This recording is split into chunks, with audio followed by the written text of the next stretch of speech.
Coffee isn't just a drink, it's who you are. We are Little Green Hive, and we're here to serve that perfect cup of coffee made just for you. We're women-owned and locally sourced. Our mission is to provide the best product for our customers, as well as strengthen our community. From fair trade coffees and teas to breakfast, lunch, and smoothies, we have everything you need to start your day off right. Come visit us in downtown Roanoke, Grandin Village, and now at the Daleville Town Center. Little Green Hive, because coffee is personal. No matter when we went out, on our outer garments, and they couldn't be pinned on. They had to be stitched on so that we could never take it off. It's 1942. Regine Archer is 17 years old. She's a Jew in Belgium, and the Nazis have invaded her hometown. We looked up, and there were 2 SS officers standing in the doorframe. Regine's world was turned upside down. Her family went into hiding, they lived off of rations, and were aided by an underground resistance. But I can assure you we were scared. But we, somehow, the grace of God, we made it through. Regine hid in a convent for 2 years, where only the Mother Superior knew her true identity. You never know how happy we were when the Americans came. I mean, it was a joy that I can't even describe. Regine and her family braced for Nazi Germany's descent on her life in Belgium, a time in which they tenaciously fought to stay alive and preserve their way of life. That was then. Now, Regine makes time to tell her story to those willing to listen. There are good and bad people everywhere, and you have to try to just influence people to think the best of everybody else.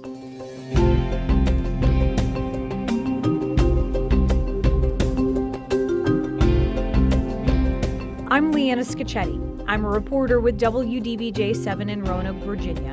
In Hometown Stories, we'll guide you through the Blue Ridge Mountains and into the heart of Virginia. We'll introduce you to the characters of our Commonwealth, some of whom traversed oceans to get here. This story is one of them. This is Regine Archer's Hometown Story.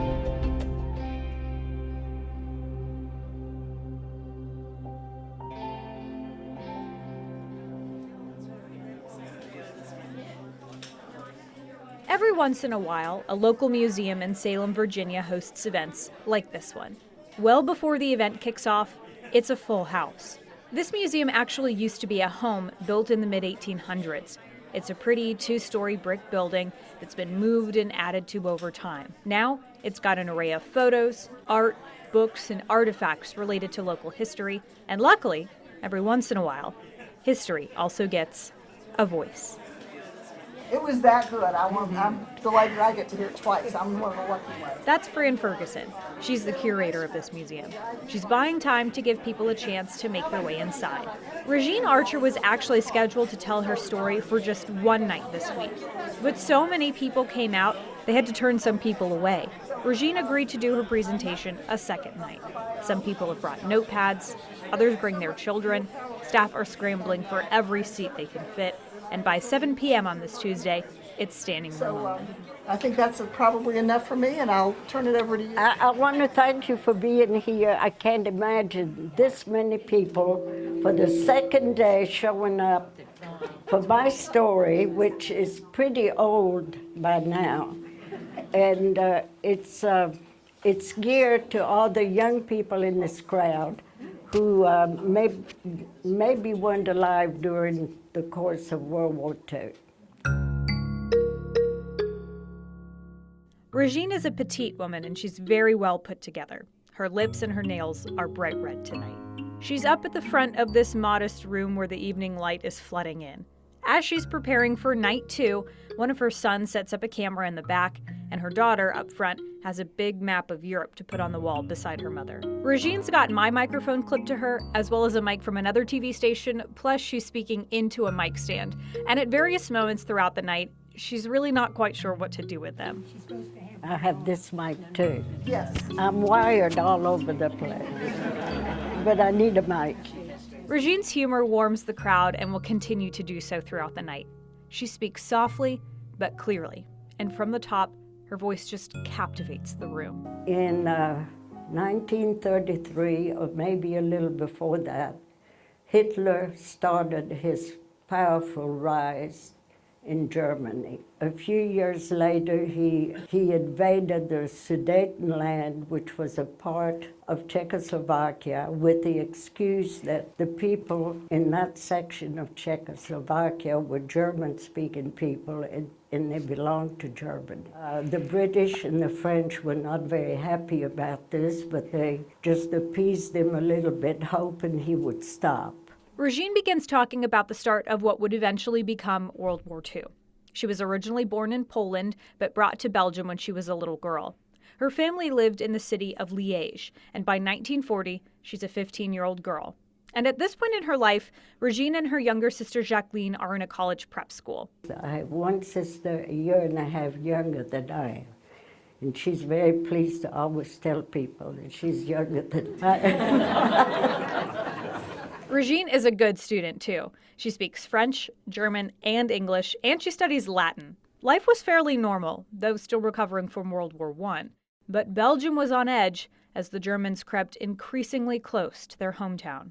Then suddenly, on September 1, 1939, the Germans invaded Poland, and this kind of was a cake. The French and the British couldn't take it, and they declared war. Belgium did have a small army, and its leaders were really trying to remain neutral.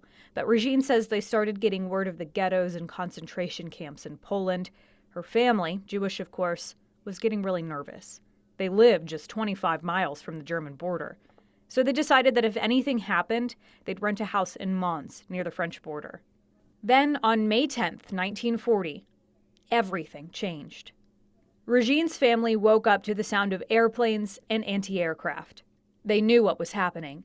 As they looked out their front windows onto one of Liège's main roads, people were streaming in from East Germany. We kept watching all these people coming, and they were on foot, they were on bicycles, they were on carts. You'd see older people even being moved in wheelbarrows. And my mother was looking at my father and the rest of the family. We wanted all to move to Mons, and some of them did. My mother refused to leave. She kept saying, if we leave our home, we're going to be just like these people in the street. And she said, I'd rather stay here and take a chance. Regine's mother refused to go anywhere for another 2 or 3 days. And on one of those nights, her mom had just started dinner. She was resolved to stay. She was going about life as normally as they had been. Regine says she starts making dinner. She remembers she had a chicken on the stove. But then, they got word that the last train for Brussels was leaving the next day. Her mother gave in, they packed up, and hurried for the train station.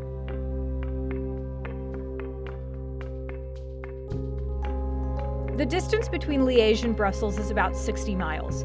Regine says normally, it would take you about an hour to get there. But she said German planes were strafing their train the whole way. I had to look that word up.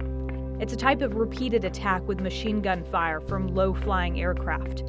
So on this day, the trip took from 9 a.m. until 6 p.m. until they arrived in Brussels. The central station was total pandemonium. There were people from everywhere trying to go somewhere, and there were no more trains to go anywhere. They spent the night at her parents' friend's house. She and her sister Jacqueline, as any teenager is likely to do, listened in on the adult conversations. The general consensus between her parents and an aunt and uncle was to head west for the coast and then try to find a boat to take them to England. Keep in mind that cars were totally useless because gasoline ran out and it wouldn't be available. And if you had a car, you'd have to abandon it on the side of the road. So you took whatever conveyances you could find. In some places, there were still some small trains or something, but the rest of the time, you walked. So that's what they did. They walked all the way to the coast. Regine says sometimes they would hitch a ride with a truck. They really were refugees, and the whole time, They're being attacked by the Germans. They were trying to get rid of the civilian population because they had equipment, as they were advancing in the country. They wanted it to be clear so that they could come. We would hit the ditches when the planes would come. One day my sister landed in a ditch next to a dead soldier. And we went to a little old cemetery one day we were right by there to sit down and rest. There was a dead soldier in another ditch. Which is terrible, things we had never seen and had to deal with. Their trek would take them to Ostend, past Bruges, right on the coast. But when they get there, no boats. So they decided to take another train to La Panne, France. By then, the Belgian army had capitulated. France was mad, and they couldn't get through the border. So they decide to go through the dunes. My daughter's directing me.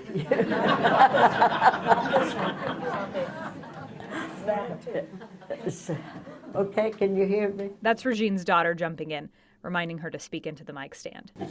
Were you walking? We were walking. Most of the time, it's all you could do. You had nothing to take you anywhere. We had no food. You would come through small villages where there'd be bakeries, and there would be a line waiting for the bakery to produce some loaves of bread, which they did in small quantities. If you were far down the line, by the time you got to the door, all the bread was gone. So I remember one day we had half a loaf of gingerbread and a can of sardines, and that was for 6 people. But we passed a number of farmhouses, and many of the farmers' wives would have great big kettles of soup cooking away in the front of the yard, and you could help yourself, and they would help you and give you some soup. We slept in barns. We just managed the best we could. They keep going like that until they get to Calais, a big harbor town. It's being bombed night and day. Regine says she and her family took shelter in a basement of a municipal building which had been designated as an air raid shelter. While they're down there, they hear that the Germans have encircled the entire area and that there was no use in going further south. It's at that time that Regine's aunt and uncle who were traveling with them leave Calais. For 6 months, Regine's family has no idea what happened to them. Eventually, they get word from the Geneva Red Cross that her aunt and uncle had made it to England, and they spent the war in Liverpool. Regine's family, on the other hand, decide to go back to Belgium. They head north toward Dunkirk. En route, they come across an estuary where a bridge has been blown out while people were still on it. There was a couple there, and the lady was holding a scarf up, and she said, "This is all I have left of my daughter." And there was no bridge, there was no way to cross, and suddenly all the fishermen in that area brought their boats side by side from one side of the estuary to the other, and we all jumped from one boat to the other to get to the other side. And that wasn't very easy either, but we made it. When they arrive at Dunkirk, there are torpedoes all over the beaches. We arrived at the time that the British were being taken back to England by the small boats that came in there. There were 2 big, huge rows of British soldiers being taken on. There were big ships there, there were airplanes flying, and you looked over the dunes and you had tanks fighting between the dunes and the city of Dunkirk. It was just, you tried to walk in sand or even tried to run in sand. It was just very, very bad. We took refuge in a nursing home, which was right on top of the dunes, and stayed there until all the British were gone. And that was something else, really, to see. They kept going, back to La Panne, and across from there was a small resort. The homes were mostly used in the summertime, but they'd been opened up to let people take refuge inside. When they wake up the next morning, the Germans have arrived, bringing with them huge trucks. On each truck, the name of a Belgian city, Liège, Brussels, Antwerp. They're being taken home. And what they saw when they get home to Liège was not at all what they expected to see. The house was standing there. Nothing had happened. We went in. The pot of soup was on the stove. And my mother said, "See, if we had stayed here, nothing would have happened." And she was right, of course. And we had spent 3 weeks going through that odyssey, which was unbelievable, and witnessed some unbelievable things, okay? So sometimes you have to listen to your mother. but you know, those were experiences that were so totally unnatural that you never forget them. They mark you for life, and you just keep remembering that. And of course, we were young. Jacqueline and I were young, and personally, I thought things were terrible, but I never felt that anything was going to happen to me. And I think that's just part of being young. I don't think you worry about too much.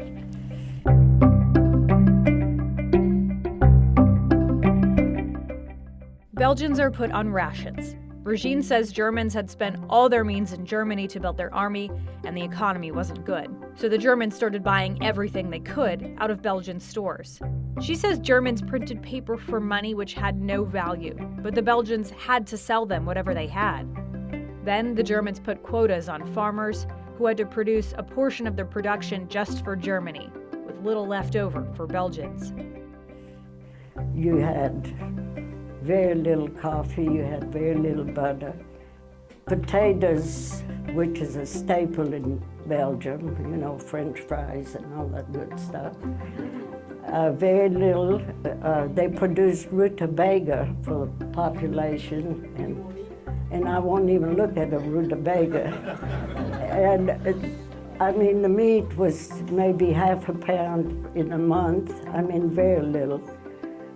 Many people in those days smoked.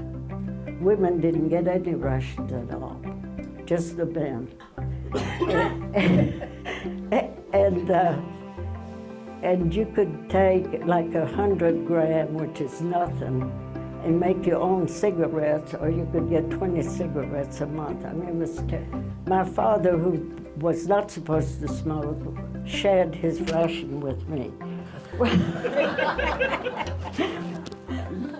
But anyway, life just kind of resumed slowly, and except for hearing the Germans marching down the streets with their boots and singing their German songs, and you know, things just were very, very unhappy. And of course, any sign of resistance was immediately, you were put to the wall and shot. I mean, and there was resistance building up.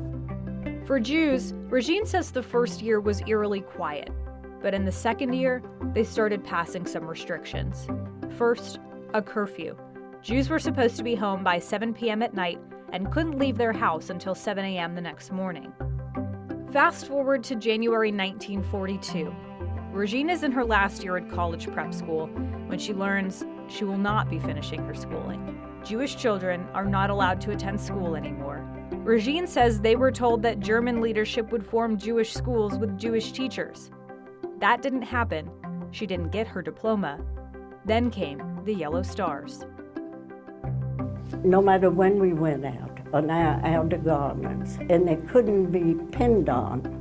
They had to be stitched on so that we could never take it off. I had a cousin who was getting married, and they couldn't have a regular wedding, so they had a home wedding. They had a pretty large home, and they had a great big room downstairs, and they set up tables. The wedding took place in the home, and the dinner, there was a big dinner for the people who attended. There probably were 30 people there, mostly family members and close friends. In the middle of the dinner, there was a relatively small door that opened up in this room.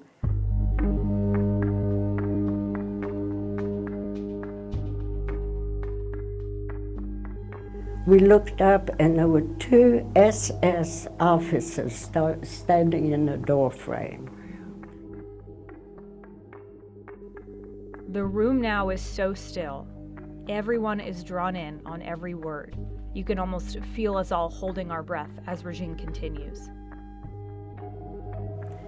We had no idea why they were there. They were just very relaxed and they were just breaking up the whole thing by just being there.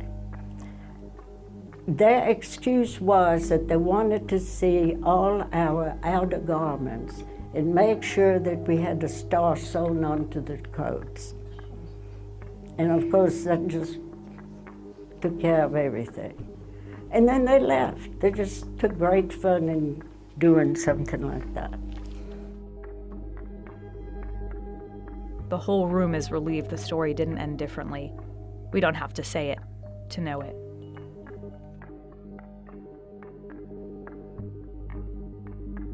German police then started sending notices to people 16 and over to present themselves at the police stations. Regine says they were being ordered to go and work in Germany, meaning they were picking up people to eventually exterminate them. Her sister got a notice. She never went.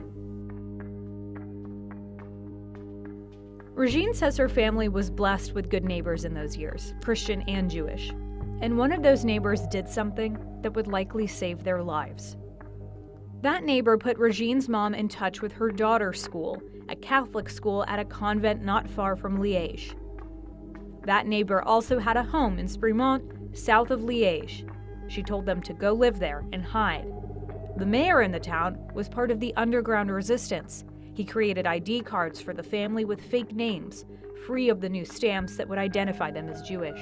Plus, they'd need the ID cards if they wanted to eat. That was the only way you could get rations.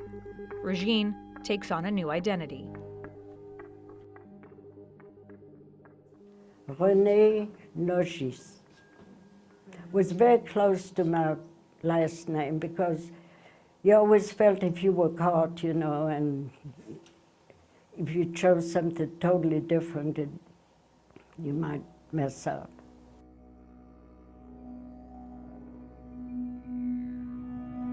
Soon, Germans come looking for her family. Her parents flee to a hunting lodge deeper in the middle of the woods on private hunting grounds. Thankfully, the resistance was never far.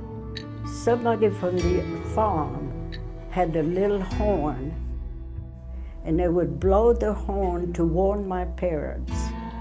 And my parents would leave the chalet and go back deeper into the woods. And when the Germans left, they blew the horn and they went back to the chalet.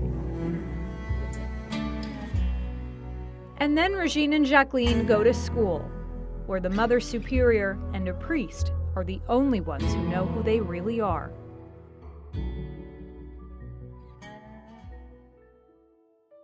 I joined my sister in WWII, and we became two of the regular students with the other students, and we had to follow every rule that the other children followed, which was perfectly okay. We went to Mass every morning. I was older than anybody else there. I had had much more schooling than anybody else, so did my sister. The high school portion of that school was more geared to commerce and business classes. So we learned to type. There was also a home ec section. I learned to iron men's shirts very well and starch the collars well, and I learned to starch linen, and I learned all kinds of things. All things I enjoyed, but I was still bored most of the time. I had had 6 years of Latin before I came to the convent. I was probably, and I'm not going to discount the nuns, let's give them credit, but The priest and I probably understood more of it than anybody else.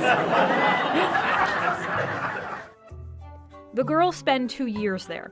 When holidays rolled around, like Easter and Christmas, they had to leave school just like all the other students to avoid suspicion.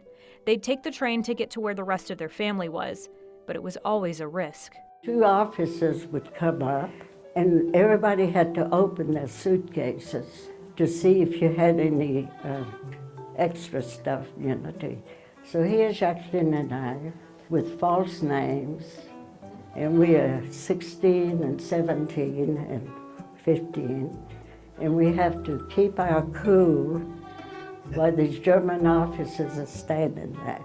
And one time the lights for some reason dimmed in the wagon, and they were standing there with their pistols drawn. But that happened twice to us in 2 years. But I can assure you we were scared. But we, somehow, the grace of God, we made it through. It's now 1944.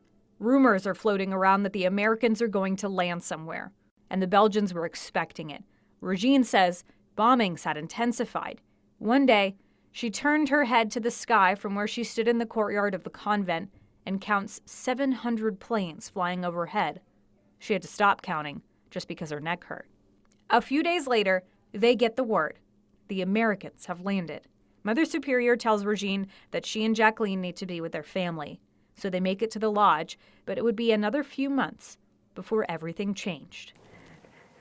And one day in September, we got up and we heard this roar. Sounded like 100 airplanes flying overhead. So we went out into the yard, and there were no airplanes. So suddenly, since there were no airplanes, we were looking around, and we realized that there was something going on that road. So my sister and I looked at each other, and we said, well, let's go see what that is. So we ran down the woods, across the creek, went up the other side, and came out on the side of the road, and there was a convoy. There were trucks and trucks, no tanks, but trucks and jeeps and trucks, and we didn't know who they were. We knew they weren't British because the British had flat helmets and these guys didn't have flat helmets. They weren't French. They weren't Russians because they had red stars on their trucks. And suddenly came a Jeep that had a German officer strapped onto the hood, spread eagle, and we said, oh, it's the Americans.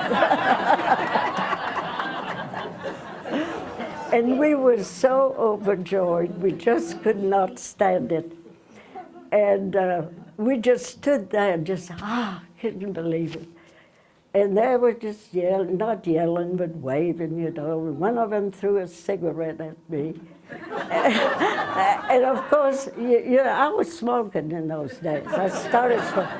So I never forget it, it was a Chesterfield. The Germans are in absolute disarray. Regine's family goes back to Liège, but war isn't over. Germans keep bombing, and back at home, Regine is bored. So she goes to look for a job. The first job offer they gave me was going to the front lines with a company because I could speak all 3 languages and I could interpret. And my parents said, absolutely not.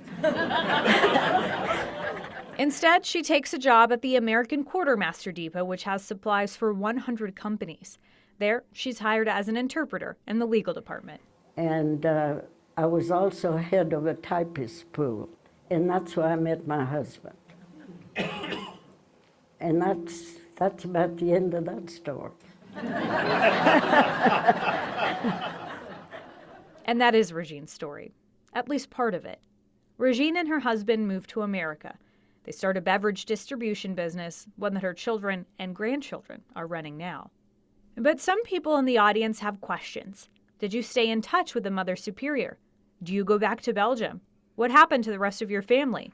One little girl even has a request. Can I have your autograph, please? Oh, my goodness. Regine says she did stay in touch with the Mother Superior, and she goes back to Belgium fairly regularly.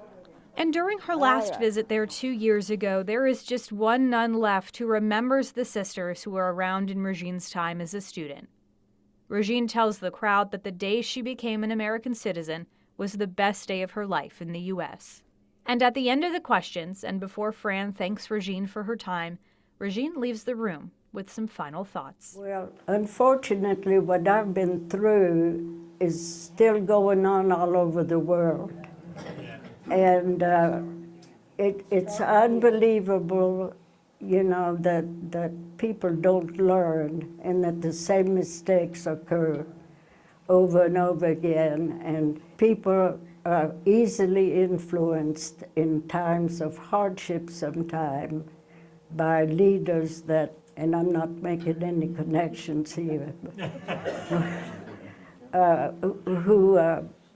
people are gullible when things are tough, and they believe anything that someone says. There are good and bad people everywhere, and you have to try to just influence people to think the best of everybody else. It's here that Fran thanks her. This has been a great gift, and Well, we can't thank thank you. you enough. And everyone in the room who can Thank you very much. stands. I'm still wired.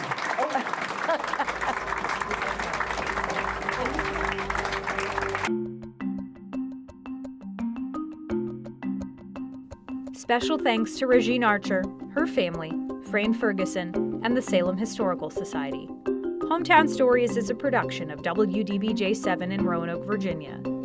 Our editor is Ben Raquelme, our news director is David Hughes, and I'm Leanna Scacchetti. We'll see you next time.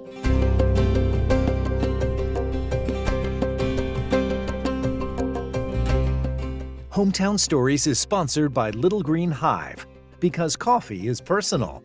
Locations in downtown Roanoke, Daleville, and Grandin.